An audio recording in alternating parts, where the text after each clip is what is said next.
شاني. أنا القرآن رباني وعلى في الورى شاني.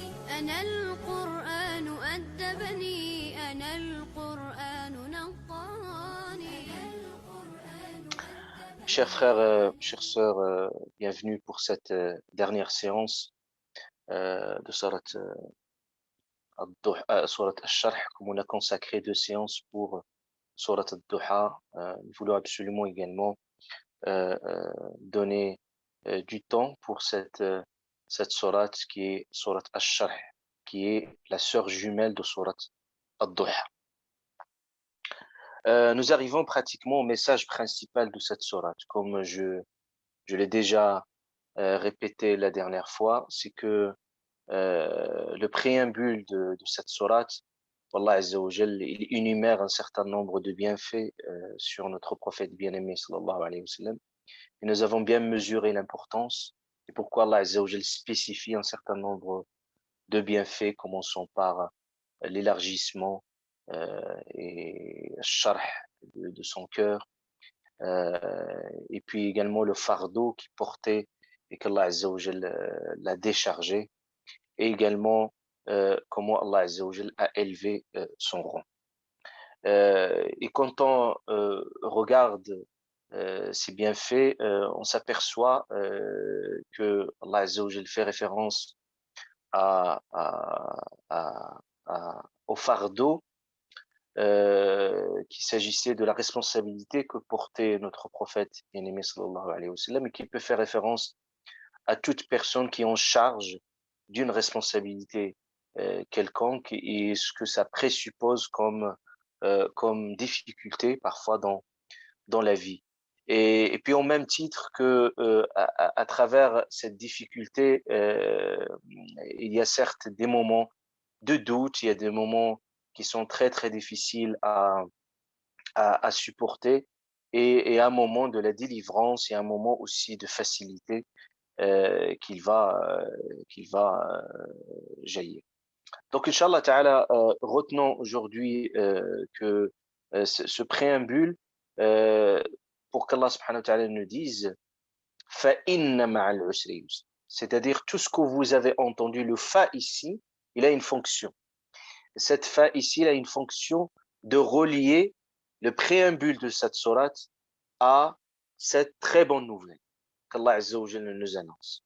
Il nous annonce une très belle nouvelle où Allah Azza wa Jalla nous dit, à côté de la difficulté, il y a la facilité.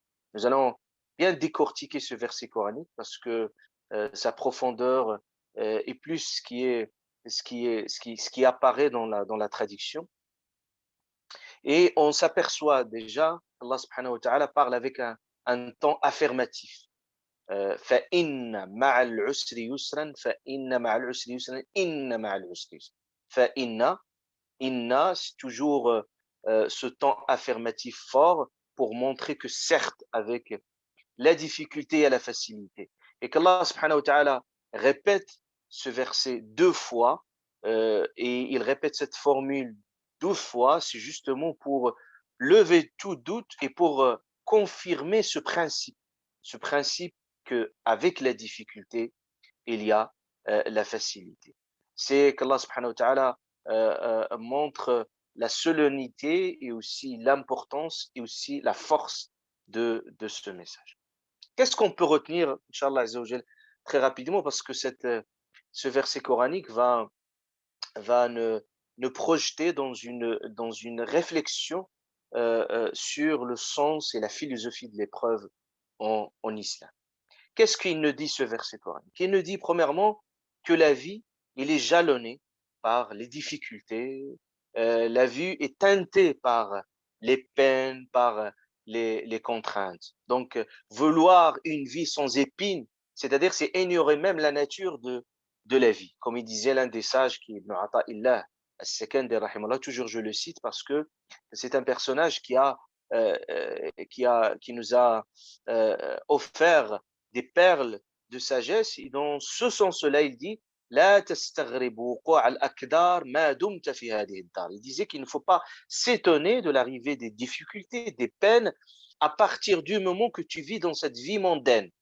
C'est-à-dire qu'Allah subhanahu wa ta'ala, il a voulu que cette vie soit un lieu d'épreuve, soit un lieu de preuve, justement pour faire nos preuves. Allah Azza wa Jal dit, liyabluwakum, il parlait de la fonction de l'épreuve, justement pour faire nos preuves, il dit, liyabluwakum ayyukum ahsanu amal, lequel d'entre vous agira le mieux.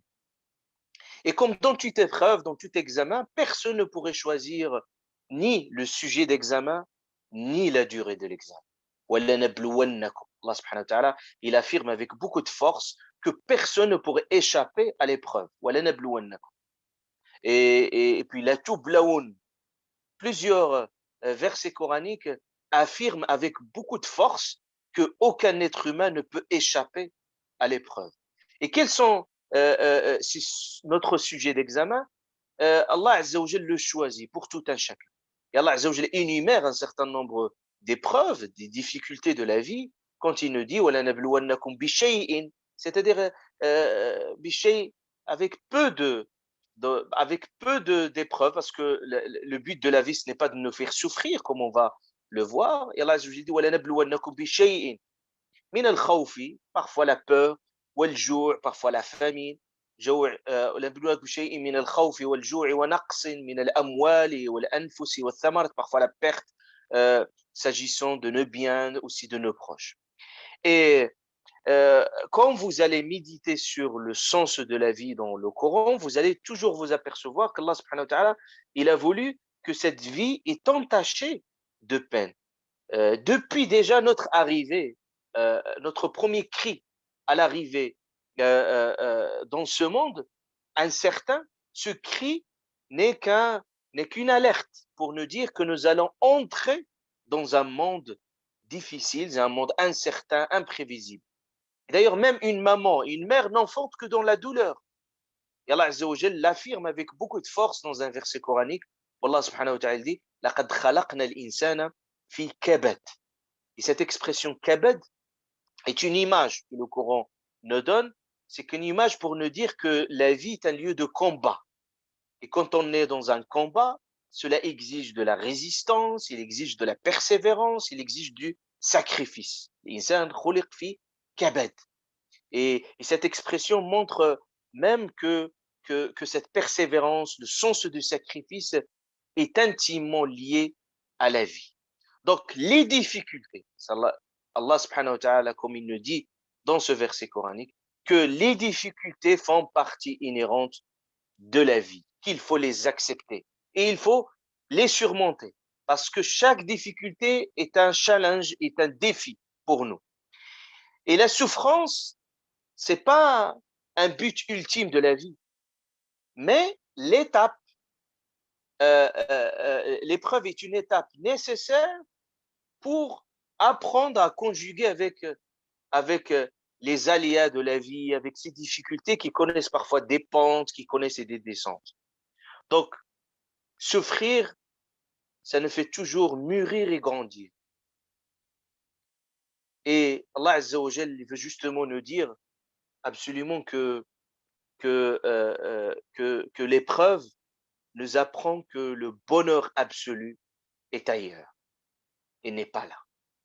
C'est pour ça Allah subhanahu wa ta'ala, quand il parlait et quand il décrit le jour du jugement et en l'occurrence la vie éternelle et principalement le paradis comme un lieu de bonheur absolu. Et Allah Azza wa Jal caractérise ce lieu de bonheur et de paix en disant La yamassuhum fiha nasab. Ils ne sont pas affligés, ils ne connaissent aucune fatigue. Ça veut dire qu'il n'y a pas de souffrance, il n'y a pas de charge mentale, on est des êtres libérés de toutes les peines de ce monde. Et même, Allah subhanahu wa ta'ala ne parle que les gens au paradis, quand ils entrent au paradis, ils disent, en signe de reconnaissance à l'égard d'Allah Azza wa Jalla, وَقَالُوا, ils disent, Alhamdulillahi alladhi adhaba anna al-hazan. Ils disent louange à Allah subhanahu wa ta'ala qui nous a libérés de la tristesse. Donc le sentiment de tristesse, de peur est un sentiment qui gagnent la conscience humaine. Alors que le jour du jugement, Allah Azza wa Jal, il parle de ces gens des paradis qui expriment leur libération de ce sentiment. Ces sentiments qui agacent parfois l'être humain parce que l'être humain, il est plongé dans le temps, il est conscient, il a une conscience de l'être, ce qui fait que nous sommes des êtres inquiets. Donc, on est obligé de se soucier de notre avenir, on est obligé de faire des plans dans notre vie, de planifier, de sortir de cet état imprévisible. C'est pour ça qu'on est parfois bercé par des sentiments de tristesse, soit par le passé, soit par la peur de l'avenir. Et c'est ces deux sentiments qu'Allah subhanahu wa ta'ala va épargner ses bien-aimés, principalement le jour du jugement. Et, et même dans cette vie d'ici-bas, Allah Azza wa Jal dit La khawfun alayhim. Allah subhanahu wa ta'ala, toujours, il dit, à propos de ses bien-aimés, les gens les plus rapprochés, Ala inna awliya Allahi la khawfun alayhim wa lahum yahzanun. Toujours, Allah subhanahu wa ta'ala garantit une sécurité par rapport à ce deux sentiments et qui torturent l'humain. C'est le sentiment de peur et le sentiment de tristesse. Donc, c'est comme Allah subhanahu wa ta'ala nous dit à travers ce message et d'autres messages coraniques, c'est que il faut apprendre à résister parfois contre même ses peurs. Il faut apprendre parfois à lâcher prise. Il faut apprendre parfois à accueillir l'avenir avec beaucoup de courage, beaucoup d'optimisme, beaucoup d'espoir. Et c'est dans cette perspective qu'Allah subhanahu wa ta'ala nous lance une lueur d'espoir à travers ce verset coranique. Parce que quand on est face au problème, face à la difficulté, parfois on a tendance à s'enfermer dans le problème. Et parfois on se plonge dans l'abîme et parfois il y a certains sentiments d'oppression qui nous terrassent parfois de l'intérieur. Certes, la vie est entachée de ces difficultés, mais il ne faut pas épuiser nos forces. Parfois on s'épuise et on épuise nos forces et parfois on s'irrite inutilement parce qu'on a une révolte intérieure, parfois qui nous consume, parfois qui fracasse notre enthousiasme.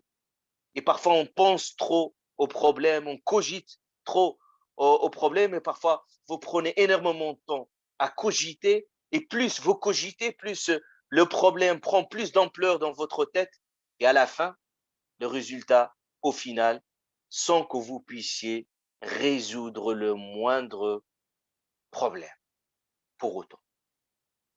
Donc c'est pour ça, ce message coranique, c'est comme Allah subhanahu wa ta'ala veut nous dire, quand on connaît des difficultés dans la vie, il faut parfois s'accorder une trêve. C'est comme dans un combat. Quand on sait que le combat il est pas en notre faveur, il faut s'accorder une trêve. Et cette trêve, il est indispensable, il est très importante pour à la fois s'auto-évaluer, se corriger, se reconstruire.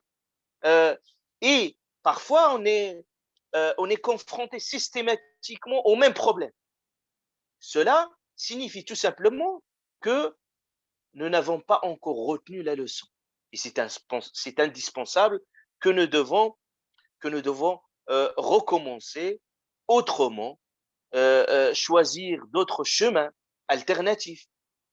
Donc, c'est comme le Coran nous dit à travers ce message coranique, c'est au même titre qu'il ne faut pas abandonner à la moindre difficulté. Et on va le voir à la fin de ce verset coranique, Allah subhanahu wa ta'ala dit فَإِذَا فَرَغْتَ فَانْصَبْ. C'est-à-dire au même titre qu'il ne faut pas abandonner à la moindre des difficultés, il faut également ne pas s'obstiner à continuer sur son chemin alors que vous avez la certitude que c'est un chemin qui est sans issue. Vous épuisez vos forces et à la fin, vous sortez avec rien. Parce que parfois, il y a une concurrence entre votre volonté et la volonté d'Allah subhanahu wa ta'ala qui prie.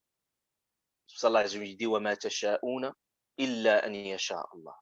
Toujours la volonté d'Allah subhanahu wa ta'ala, notre propre volonté, il est conditionné par une autre volonté d'Allah subhanahu wa ta'ala. Donc faisons confiance à Allah azza wa jalla. Cela ne veut pas dire que nous allons démissionner de la vie, nous allons décapituler, nous allons nous allons, euh, nous ne donnons pas les moyens pour arriver au bout de notre objectif et de notre but, mais en même temps, il faut savoir écouter les signes d'Allah subhanahu wa ta'ala. Il faut les écouter très tôt et ne pas s'obstiner pour trouver son chemin qu'Allah subhanahu wa ta'ala il a voulu pour nous.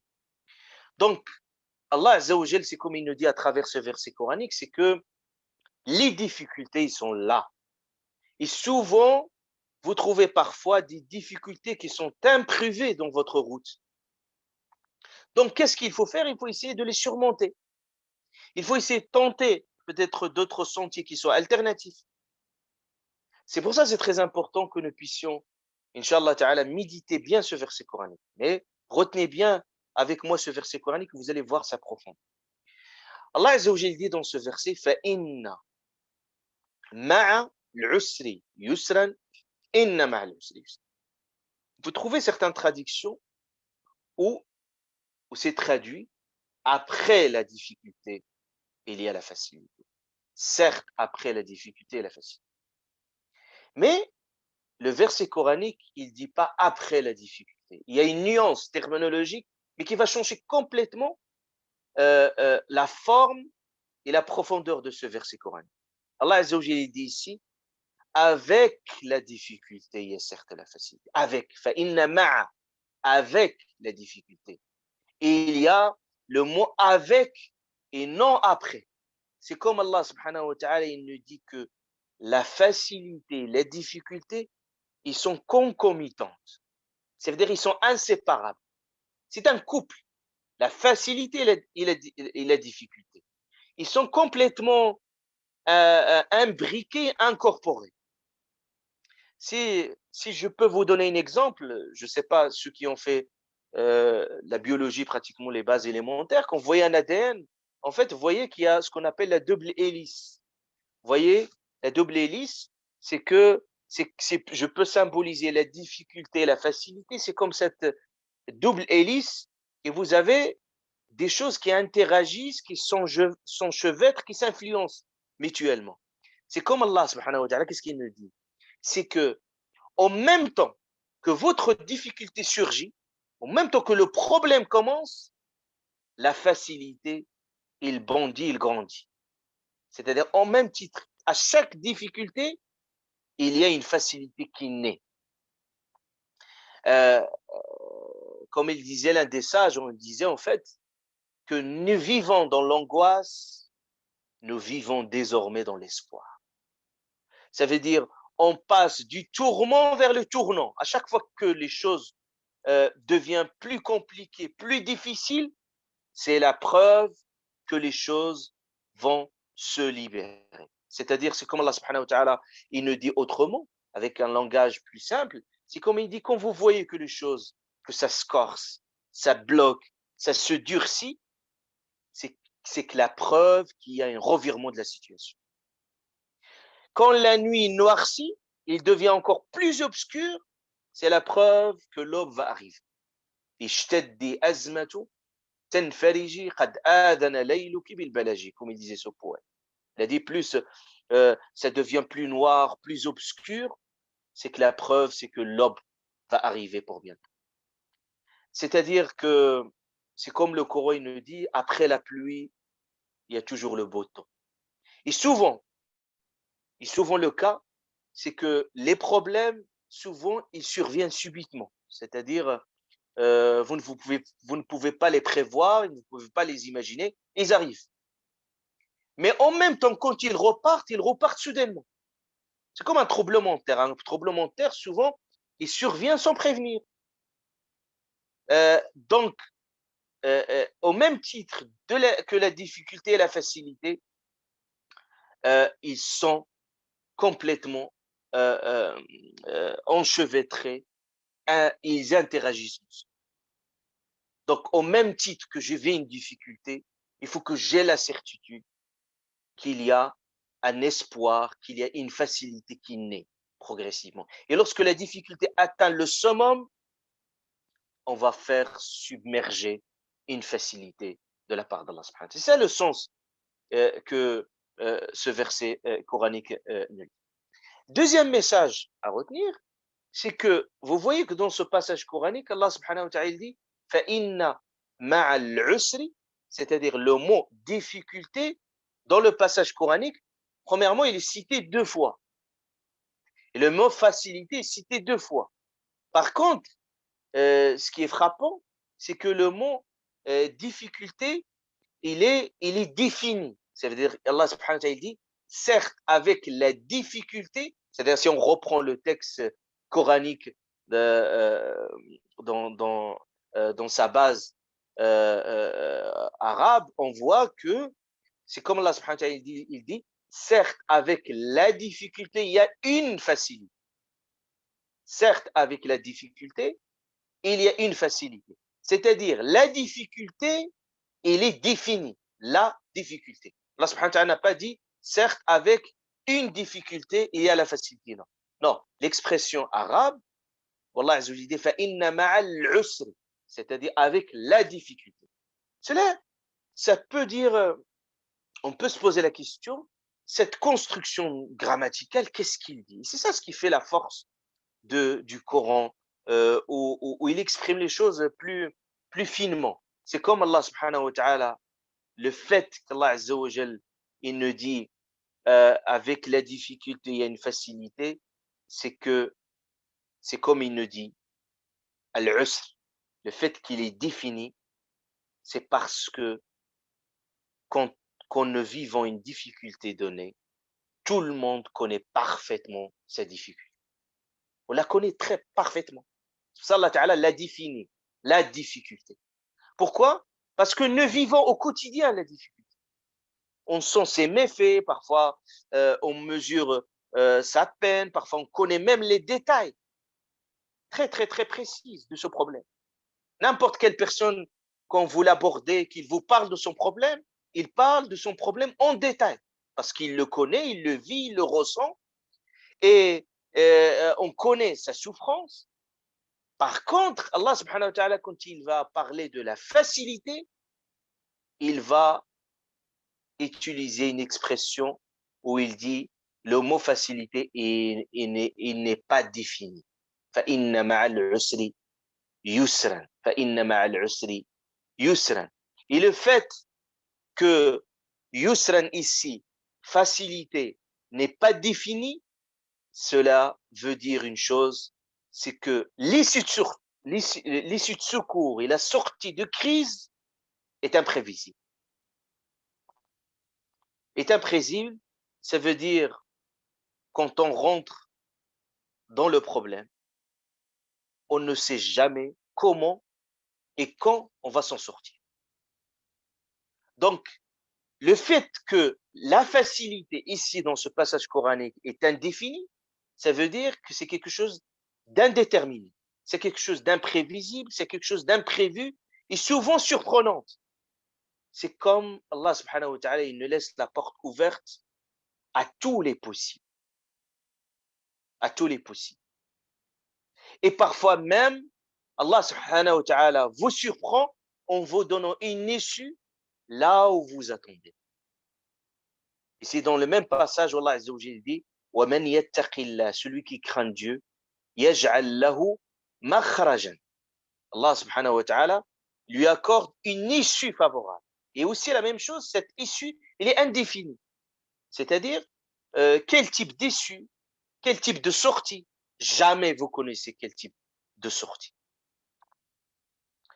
Et c'est dans ce sens-là, on voit que dans ce verset coranique, Allah azza wa jalla, quand il dit فَإِنَّ مَعَ الْعُسْرِ يُسْرًا, إِنَّ مَعَ الْعُسْرِ يُسْرًا. Le fait que l'usr, la difficulté, il est défini, et la facilité qui n'est pas définie, cela prouve que la difficulté qui est citée dans le premier verset est la même qui est citée dans le deuxième verset. Par contre, la facilité qui est citée dans le premier verset n'est pas la même qui est citée dans le deuxième verset. Et c'est dans ce sens-là que le prophète sallallahu alayhi wa sallam explicite ça. Il explique ce verset. Il dit لَنْ يَغْلِبَ عُسْرٌ يُسْرَيْنِ. Il dit une difficulté ne peut pas vaincre deux facilités. C'est comme Allah subhanahu wa ta'ala, et dans une autre version, le prophète sallallahu alayhi wa sallam, il dit Si la difficulté fuit dans un trou, la facilité finit par l'attraper et la faire sortir, pour nous dire que un sens d'espoir dans ce sens. Mais parfois l'attente est longue, surtout pour un être humain qui est impatient par sa nature. Et le Coran nous dit, à travers ce verset coranique et d'autres, c'est que toute chose a besoin de temps pour accoucher. Une maman, elle attend 9 mois pour accoucher. Donc, il ne faut pas se précipiter à cueillir un fruit avant l'heure. C'est Allah Ta'ala qui décidera du moment. Parce que la porte va s'ouvrir, mais il va s'ouvrir certainement là où vous y attendez le moins. Et souvent, selon un scénario que vous n'avez pas prévu, vous n'avez pas imaginé. Parce que le prophète Allah Azza wa Jal nous a garanti la réponse, mais au moment où il veut lui, et non au moment où on veut nous. C'est ça le message coranique. Et par la suite, Allah subhanahu wa ta'ala, après ce verset, فَإِنَّ مَعَ الْعُسْرِ يُسْرًا إِنَّ مَعَ الْعُسْرِ يُسْرًا, il dit فَإِذَا فَرَغْتَ فَانْصَبْ. فَإِذَا فَرَغْتَ, le faragh, ça veut dire quand tu te libères, quand tu finis quelque chose, quand tu achèves quelque chose. فَانْصَبْ. Et on va parler de cette notion de nasab. Cette notion de nasab fait référence à beaucoup de détermination dans l'action. On peut se dire quel est le lien entre ce verset où Allah subhanahu wa ta'ala ne parle qu'avec la difficulté et la facilité, et au même titre, il nous invite à l'action. C'est que Allah subhanahu wa ta'ala veut nous transmettre un message très, très précis. C'est comme il nous dit qu'on peut douter, qu'on peut souffrir, on peut galérer dans la vie, mais jamais renoncer. On apprend, on se relève et on continue toujours le chemin, malgré la difficulté. Et on se relève, on tombe, on se relève, mais on continue toujours le chemin avec plus de sagesse, plus de lucidité, plus de confiance, plus d'enthousiasme. C'est comme un cheval. Vous savez, quand un cheval, au moment où il franchit un obstacle, il contracte tous ses muscles. Vous avez besoin de toute votre énergie pour sortir de ce problème. Donc, c'est comme Allah subhanahu wa ta'ala, il nous dit qu'il ne faut pas se laisser intimider par les difficultés.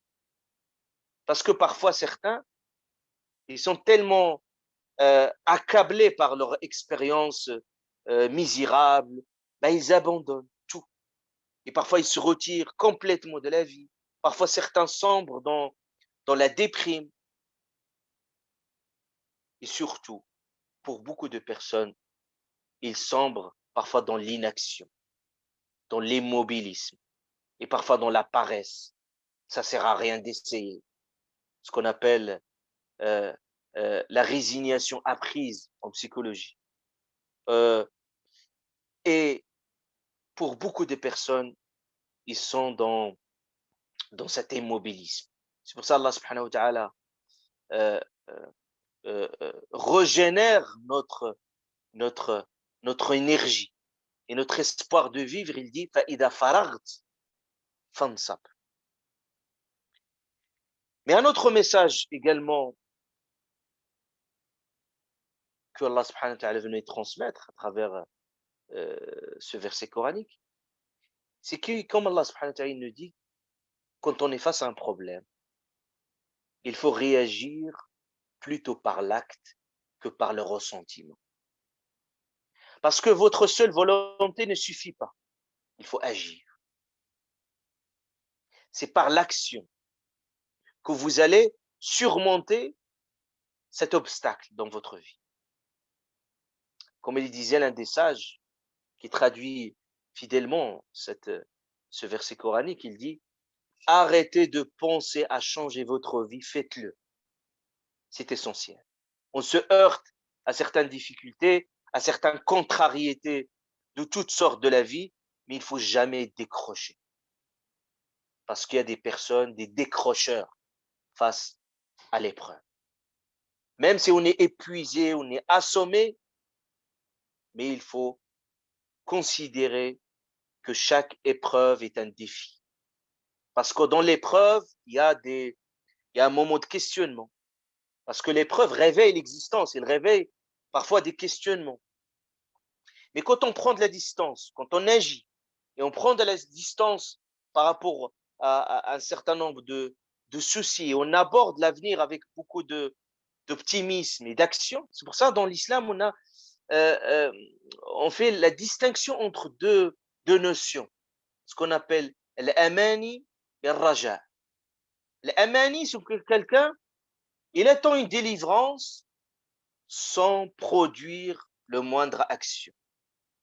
C'est-à-dire, on dit aide-toi et le ciel t'aidera. Ça veut dire que si tu te projettes pas, tu n'essaies pas de, de, de sortir d'une situation donnée, tu seras condamné à cet échec. Donc, on a l'aman. Il y a des gens qui sont dans l'amani au sens, comme Allah subhanahu wa ta'ala dit, laysa bi amaniyikum. C'est-à-dire au sens, amli l'insani ma tamna. Il y a des gens qui sont vraiment dans l'illusion. Ils vivent toujours dans un faux espoir.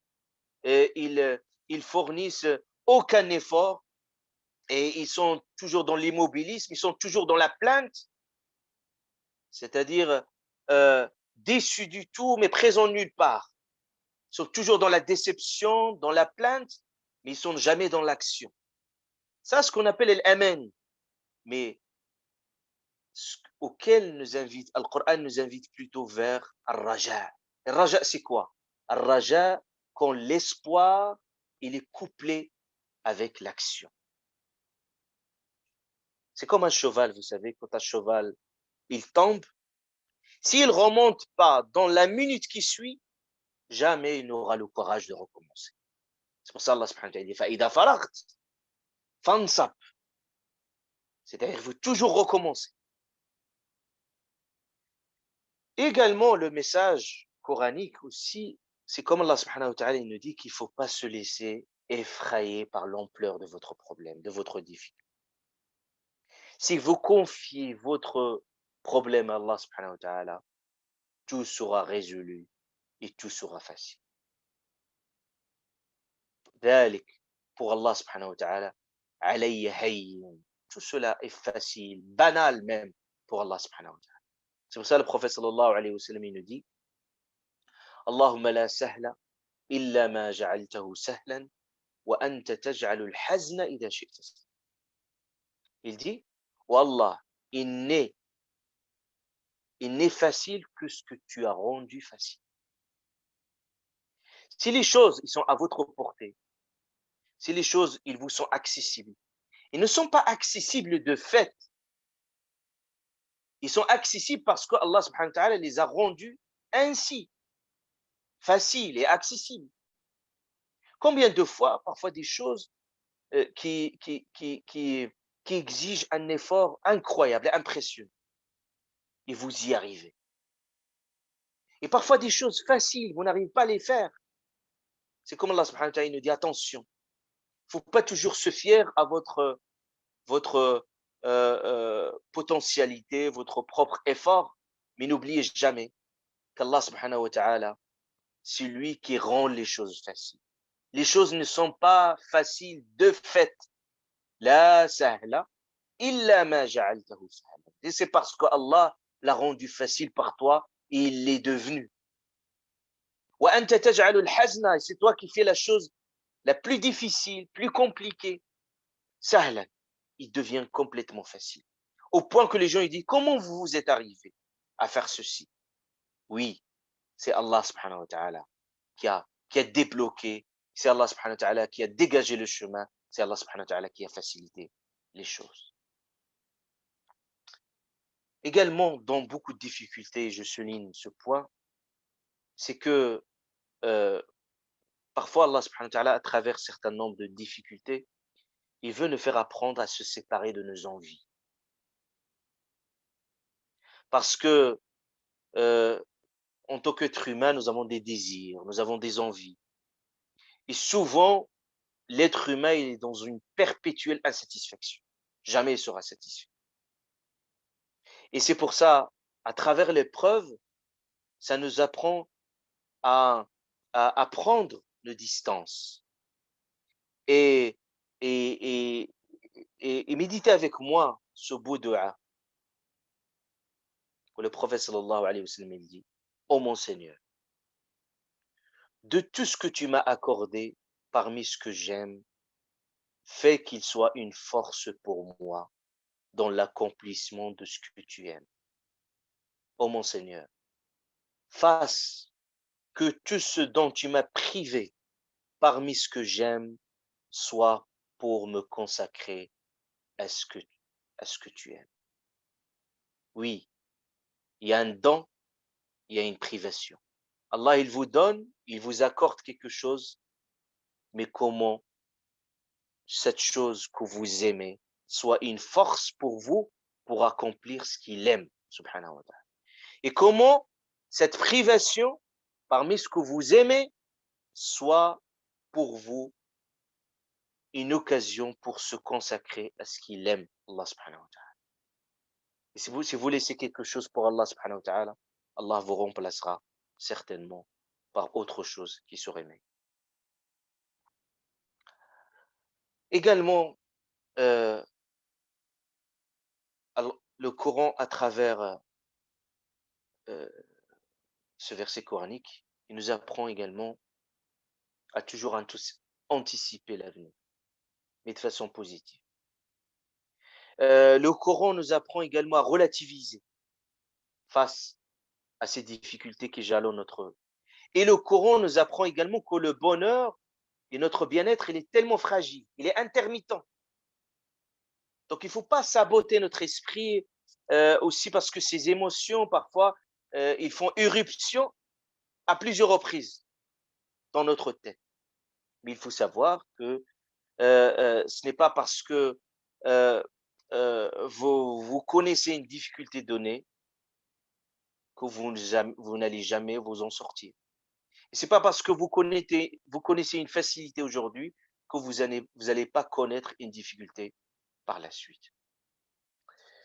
فإن Allah Azza wa Jalla dit فإذا فرغت فانصب. Et je vais clôturer Inch'Allah Ta'ala pour finir. Allah Azza wa Jalla dit فإذا فرغت. Et le mot faragt, c'est que quelqu'un qui était très occupé, il finit quelque chose. Vous avez la traduction quand tu finis. Mais en même temps, quand tu finis, après tant d'efforts, فإذا فرغت. Ça veut dire quelqu'un, il est tellement occupé, il se libère. Parce que vous avez la traduction, tu te libères. Je me libère de quoi? Je me libère de quelque chose que je me consacre entièrement. Cela ne dit quoi? Ne dit que le croyant, il devrait être en principe toujours en action. Et que dès qu'il termine une action, Allah subhanahu wa ta'ala dit faragt, automatiquement et naturellement, il faut passer à autre chose. Quand tu termines un projet, il faut en commencer un autre. C'est comme Allah subhanahu wa ta'ala nous dit que nous devons être en perpétuel mouvement, en perpétuelle action. Dès qu'on finit une action, on commence une autre. On commence une autre toujours avec beaucoup d'enthousiasme, avec beaucoup de détermination. Parce que ici, il dit Allah subhanahu wa ta'ala, quand tu te libères, fansab.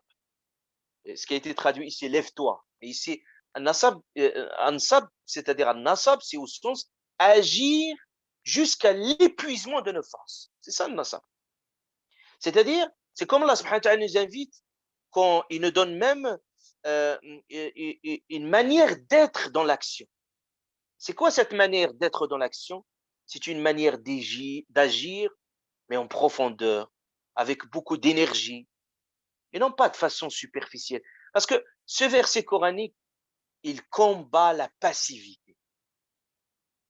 Ce verset coranique, il combat l'agitation, parce qu'il y a des gens qui sont dans l'agitation, mais qui ne sont pas dans l'action.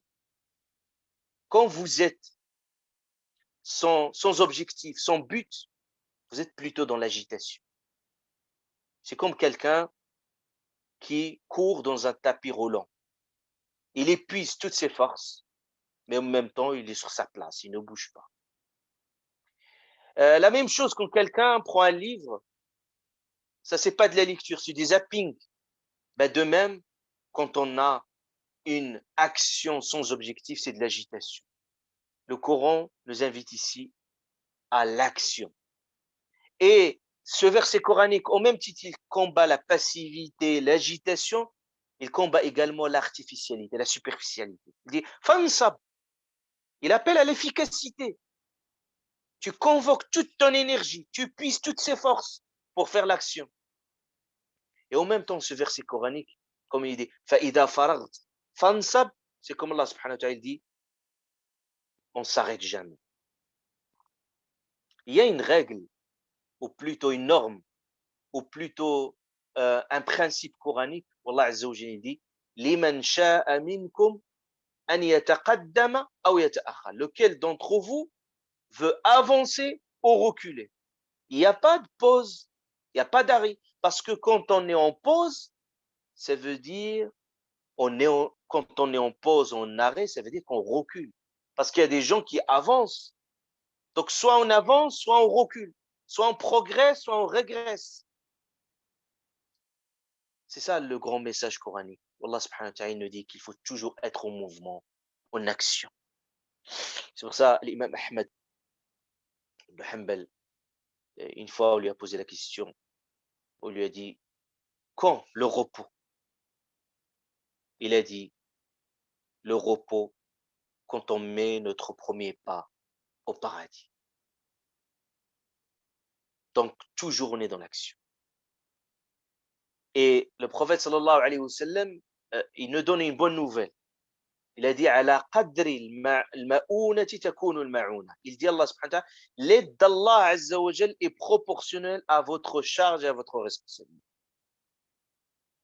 Parce qu'après cet effort-là, il y a un goût, il y a le réconfort.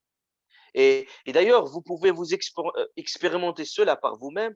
Quand on est dans l'action, on est dans l'accomplissement, on est dans le dépassement de soi, euh, euh, et ça génère une énergie positive. Mais quand on est dans l'inaction, dans l'immobilisme, on est dans la passivité et on peut être source d'attraction pour toutes les idées négatives et qu'on n'arrive plus à structurer notre temps, on n'a plus à organiser notre vie et notre vie s'écoule sans, sans qu'il y ait un objectif bien tracé dans notre vie. Ça ne veut pas dire qu'on ne va pas se reposer, mais on se repose pour régénérer notre énergie. C'est comme une aire de repos. Quand vous allez dans une aire de repos, ben, ce n'est pas pour rester 4 heures, 5 heures ou 6 heures, je sais quoi. Non, c'est quelques heures pour reprendre son énergie, pour se reposer et continuer votre chemin. Le temps que vous reprenez votre souffle pour continuer dans votre chemin. Et c'est ça. Fa'ida faragta, comme ça. Et je finis avec le plus beau message de cette sourate. Wallah Azza wa Jal dit, wa ila rabbika farghab. Et à ton Seigneur, aspire. Quel lien entre ce verset qui vient embellir cette sourate? Wa ila rabbik, il y a une aspiration vers Allah subhanahu wa ta'ala. C'est comme Allah Azza wa Jal nous dit, pour retrouver votre énergie. Ce n'est pas facile. La vie est un combat. Nous l'avons vu. Mais pour retrouver votre énergie, pour garder toujours votre force, nous avons besoin de nous diriger vers Allah subhanahu wa ta'ala. Dès que vos forces ils sont épuisées, dirigez votre regard vers le ciel. Regardez ce beau dua coranique. Et Rabbana afrigh alayna sabran wa thabbit aqdamana. Ô notre Seigneur, ressource-nous. Allah Ta'ala va vous ressourcer par quoi? par sabr, par la persévérance, par la patience, par le courage. Comme dans une station, lorsque vous n'avez plus de carburant, et le carburant de la vie, c'est ce souffle de la vie. Quand vous avez plus d'énergie, plus de force, vous ne pouvez pas continuer votre chemin. Mais on a besoin d'un souffle.